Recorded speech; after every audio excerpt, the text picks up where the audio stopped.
Hey y'all, it's me, Alyssa. I also go by Lyss or Alsira, whichever is okay. If you are new here, welcome. If you're a subscriber, welcome back. I'll be returning to a previous video I've done on this channel, and I'll be looking into the subject as an indie author myself. If you recall, months ago I made a video regarding the author of The Age of Scorpius. As of right now, the author is now going by the name of Milo Winter, and identifies as a trans man, so we are respecting that.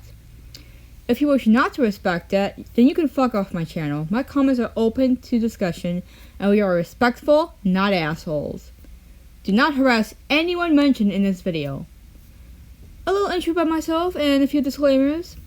Like I said before, I am Alyssa. I am 26. I live in New York, born and raised. I am an indie writer with two self-published poetry books called Kaleidoscope and Death Rose, both of which are available on Amazon and Barnes & Noble. Every purchase counts. Besides poetry, I'm also writing a debut novel, and I am a digital artist. I have a bachelor's and master's in creative writing, as well as a minor in film and video studies. Despite that, I am not an expert on the English language, English literature, or the craft of writing. Opinions expressed in this video are my own. You do not have to agree with me. With that said, let's get on with the video. I want to address a few things that I haven't touched in my previous video regarding the author, as well as topics that have opened my eyes to this situation in a different light.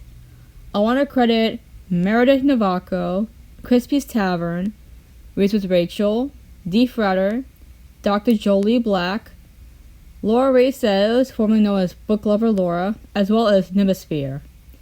Their videos and channels will be linked down below in the description. Before I get further into this, I just want to say that, like Milo, I have ADHD and I'm autistic. I don't get nuance the first time around. I may not catch on to something that someone else might get, or everyone else in the room might get. So before you say, Alyssa, why didn't you see this the first time around? I'm letting you know, I did not have these blinders on purpose. Often, I take things at face value. One of the things I did not talk about in my previous video was the mental health aspect. Well, I talked a little bit about that, but I didn't realize the depth of how far this went and how it was used. This was something Milo kept bringing up in their videos, and I did not realize how serious Milo was taking this project into his life. I thought I was being dramatic when I was a teenager. This is fucking crazy. Saying it, you don't know what will happen if your book doesn't succeed. Your audience is not responsible for your mental health. This is why we say don't emotionally attach yourself to your work. A critique on your work is not a critique on you. Nor should critique be on the author or artist. Milo, if people are saying your book sucks, they're not saying you suck. They're talking about the book, not you. Also, on that, critique is not hate. Pretty sure we can see the difference between criticism and hate comments. Mind you, I'm not saying there weren't any hate comments on Milo's videos, whichever are still there, but there is a difference, and it's important to note that. I used to be someone who barked at the chance that someone had a different opinion of me because they didn't like what I made, or that I feared not being liked. Doesn't make. Who cares if she doesn't like you? Does everybody in the world have to like you? Yes! Yes! Everybody has to like me. I must be liked. I don't know Milo personally, but I do see parts of myself in Milo, at least my old self. I had a fear of not being seen as worthy of attention, and I was a people pleaser. I believe this fear is haunting Milo and is detrimental to his health. He needs to remove himself from his work and from social media. Emotionally, that is. And physically from social media. I also heard that the way Milo writes his book, he tells the scene to Sully, his art director, in which he solely draws the scene. And from that, Milo writes out the scene in more detail. I think this is helpful for someone who has trouble visualizing what they want to write, but this could be counterproductive because it's a bit of a back and forth and it takes more time to write this novel out, especially when you have a deadline like spring of 2026. Like I said in my previous video about this, finish the damn book and have a final copy before you even think about setting up a release date. I want to explore the pity marketing for a bit, because this went way beyond than what I thought. Pity marketing is when someone or a business use personal hardships or struggle to evoke sympathy, or guilt from their audience. It's basically pathos to the extreme. Milo, using his mental health struggles, is a definite sign of pity marketing, whether he wants to admit that or not. One of the videos I saw referred to him having a lesbian breakup, which should be geared towards sapphic followers or viewers. When I first saw that video, I was like, what does your breakup have to do with your book?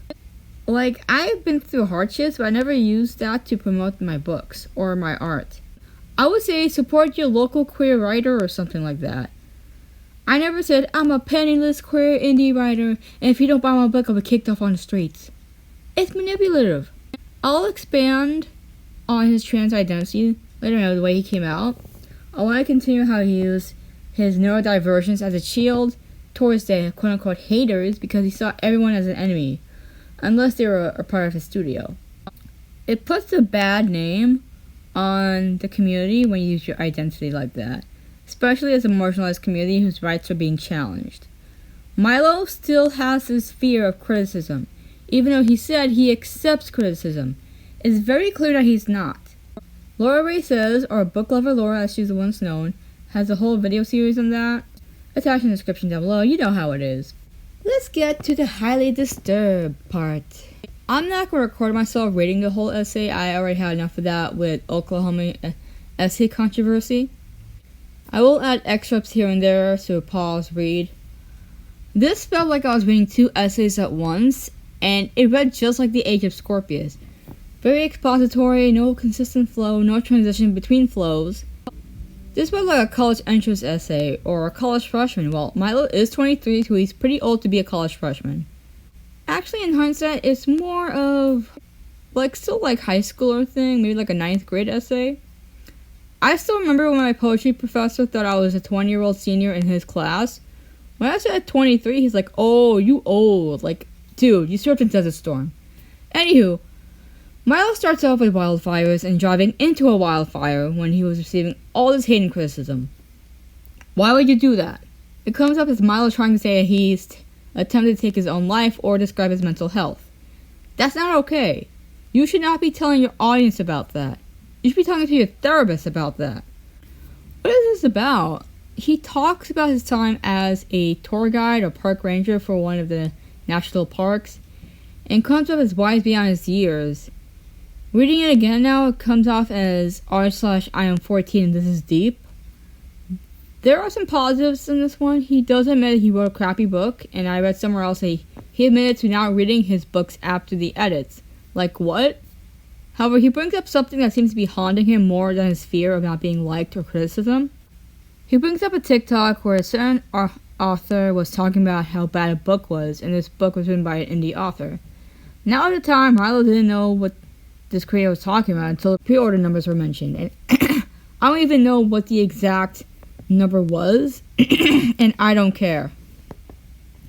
What I do care is that you have carried the memory of this TikTok since the early days of this controversy, and you're still blaming the creator for making that damn TikTok. Although Milo never mentions who the author was, a lot of people speculate that it was T.L. Lewis who made this TikTok, and this is no hate on T.L. Lewis. He is allowed to express his opinion, and this is for everyone to see. And T.L. Lewis never mentions who the indie author he was talking about, and so this is just like speculation until one of them confirms it, you know? What the fuck do you want him to do? What do you want him to do? Issue an apology for expressing his opinion? Tell everyone, hey, forget what I said, I nearly killed this indie author with my words. Please support him. What do you want, Milo? People are gonna talk their shit, and you need to keep those blinders up when it comes to them. The only times those blinders come down is when it comes to writing and editing your book, which you should have been doing since the first edition flopped. I feel like I lost my mind writing this. When you release something into the public, it is up for consumption and criticism to everyone. And not everyone is going to love your product, but that doesn't mean they don't like you. I didn't do anything. Well, you must have done something. No, he just doesn't like me. Doesn't like you? How could anyone not like you? I know, it seems impossible. Does doesn't like you. How could that be? Ma, I know this may be hard for you to understand, but I'm sure there are many people who do not like me. Jerry, don't say that. Still sticking with the essay, I'm going to touch on how Milo came out to us. He crosses out his dead name as that he is now Milo. Throughout his essay, there are footnotes and sources cited, unlike that essay from Oklahoma University, or University of Oklahoma, I don't know what it's called now. And when it gets to the footnotes on his new name, it says, the environment is more important than my identity, or something like that.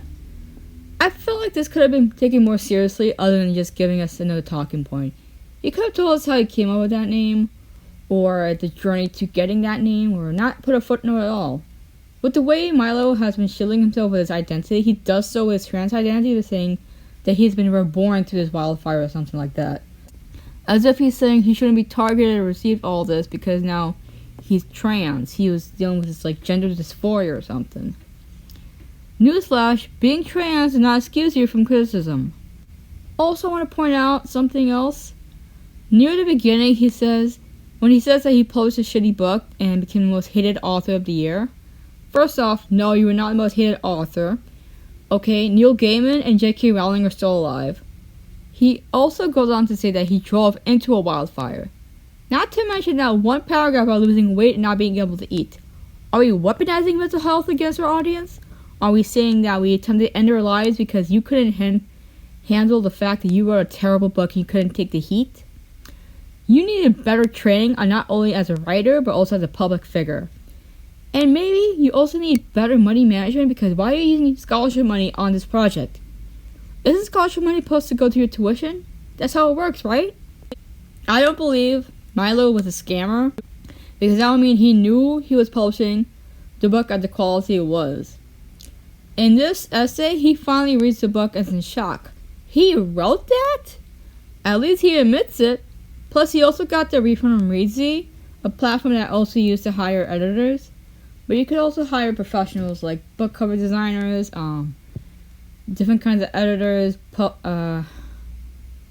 Just check the website. Milo plays vagueness to his highest degree, and so a lot of misinformation is passed around, and he gets to rewrite the narrative however much he can. Also, indie author to indie author, why the hell do you have 20 artists in your studio? I still published 2 poetry books. I didn't have a studio. I didn't have 20 artists. I am the artist. I am the writer. I am the studio. I'm not saying to sound like I'm better than Milo. I'm saying this because it's unnecessary. What do you need 20 artists for? Looking at the About section on his website, there is 1 editor and the rest are artists. What the hell are we doing?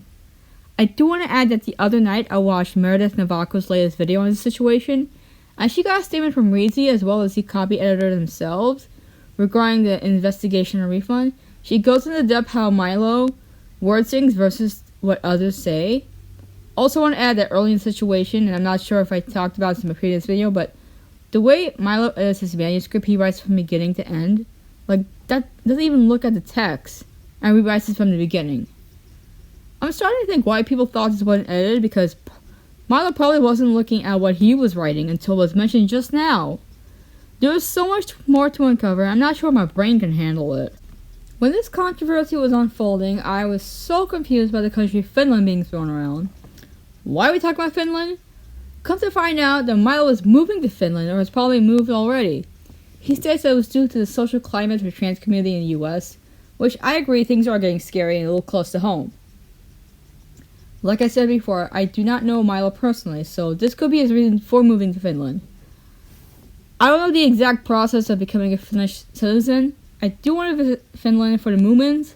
I love Tove Johnson and her works. I recommend all her books, including her book of letters titled Letters from Tove. I'd go for another walk if I were you. Something horrible is happening in there. Oh no. What? Romance. Okay, enough of that. This move to Finland could be seen as Milo escaping his responsibilities from the US, and his responsibilities won't go away if he moves to a different country. He still has to pay back everyone. He still has to write a book. I've also read that one of the artists he hired, named Sully, lives in Finland, so he's probably moving closer to be with his art director. I don't want to spread conspiracy and this could be false. But I'm of the approach of Milo and Sully may be in a relationship of some sort. I don't know the whole situation. I don't know either person. I'm just spitballing. If it's wrong, then I'll admit I was wrong. There's so much going on and I have a hard time keeping straight about this. Hell, I'm not even straight. According to this essay, Milo is in Norway enjoying the Arctic Circle. You do you, boo. Whatever makes you feel better, you go right ahead. But don't forget about everything else. You still need to produce a good book, Milo. Dear God, I hope this is the final topic I got for this. I'm tired of this, Grandpa. That's too damn bad! Milo has a Patreon set up where he or someone else in the studio will give updates. I think that other person is named Elrose. I don't even know if these people are real or not. What I do know is real is my fucking wrists are cramping from writing so goddamn much. See if AI can feel that pain. Anyway, so Milo has a Patreon where he or someone else on his team gives updates. And for some of the updates, there's a paywall that you would need to subscribe to. I have nothing against wanting to be paid. I have a Ko-Fi and a paid subscription of Substack. I mean, I can't live on my parents' income forever. Please hire me. Please, or commission me. Having a paid membership is not too bad, but you do owe your paid subscribers something in return. You can't just stay radio silent on this one. And looking at the projected timeline, I sincerely hope Milo is taking himself seriously and taking this project seriously. People are paying money for this. I do want to add on that something about Milo setting up a proposal for angel investors in his LLC.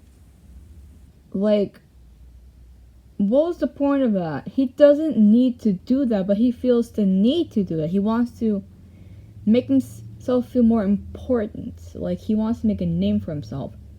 I'm not saying he can't do that, but there is a safer way to do that than ask people for, like, thousands and thousands of dollars into your project.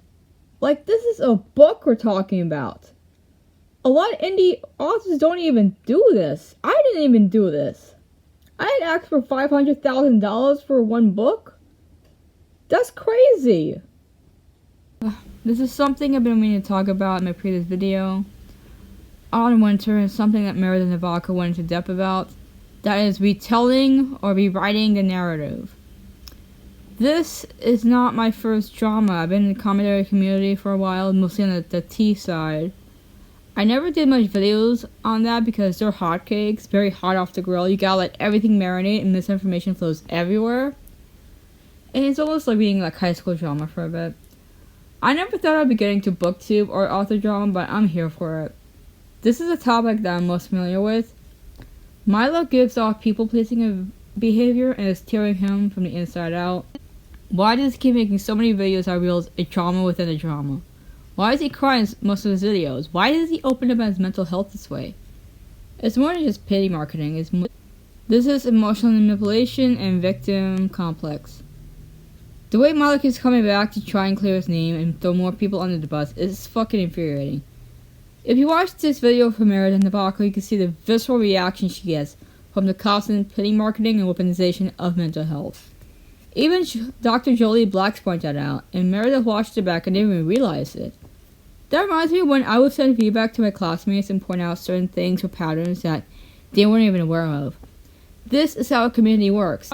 Now, if you've been caught up with a plethora of videos on Milo, then you would know how he reacts when someone tells him he needs to do better or that his book sucks. He's quite combative. Okay, what do you think now? Don't hold back. I can take the criticism. Depressing. Awful. Stinky. Go to hell, all of you. Plus, he tries so hard to say that no, his book was edited. Well, it wasn't edited well. And by edited well, it means an editor can give you like suggestions or what to change, and it's up to the author to accept those changes or not accept those changes. So I'm saying here that Milo did not make good choices with his book. I'm gonna say this: you cannot fight everyone. You can't earn everyone's heart. Not everyone will like you. How could anyone not like you? I'm saying this as someone who's working through her people-pleasing habits and as someone who couldn't take criticism well. Every time Milo retells a story, something new always comes up, or something is retold or doubled down. It's hard to get a straight answer from Milo because he's trying so hard to make himself look good. Actions speak louder than words. His one action to redeem himself is to produce a book. Qualitative book, not a book with the most complex mythologies or magic systems, or a book with an incomprehensible voice, but a book that succeeds itself in terms of grammar, comprehension, and quality. And that starts with the author, Milo. He needs to focus on writing and not on social media, not on damage control. It's okay to write shit. We all write and draw shit. It happens. Something I want to add before we reach the conclusion. When you publish something and it goes out to the public, you cannot change a person's reaction to it. Never take a second chance to make a first impression. When it's out there in the public, it's up for consumption. People can either spit it out or shit it out. When I first published Consolidated Clip, I was not aware that I neglected to see a few mistakes in the edition, and so before the first anniversary rolled around, I republished it with a better cover and a slightly more polished manuscript. Same thing almost happened with Death Rows, but this time I changed it a little too close to release date, so I pushed back that release date. Take your time with this. Be attentive. Look out for signs. And it is not the end of the world if you publish another shitty book. I sincerely hope Milo takes the time and energy to produce a better book than the first edition of The Age of Scorpius. I wish him all the best of luck. I believe he's trying to redeem himself through all the wrong ways. Remember, actions speak louder than words. Never take a second chance to make a first impression. As someone who is queer, autistic, and ADHD, I do not appreciate the weaponization of these identities that Milo uses to shield himself from accountability and responsibility. I also don't appreciate how Milo is victimizing himself and taking advantage of his white privilege, but someone else can talk about that. I hope you enjoyed this video. My hands certainly endured a lot. If you reached this far, please comment a food emoji. It could be a fruit, a veggie, a foodie, whatever. Let's have a potluck in the comments. They are open to discussion and we are respectful, not assholes. My platforms and affiliate links are in my link tree down below in the description. Depending on when this video is uploaded, I am turning 27 at the end of this month of December. You can either buy me a book from his wishlist or buy one of my own books from Amazon, Barnes & Noble, or you can donate at least $27 to a charity or organization of your choice. Have a wonderful holiday, be safe, and hydrate. Bye!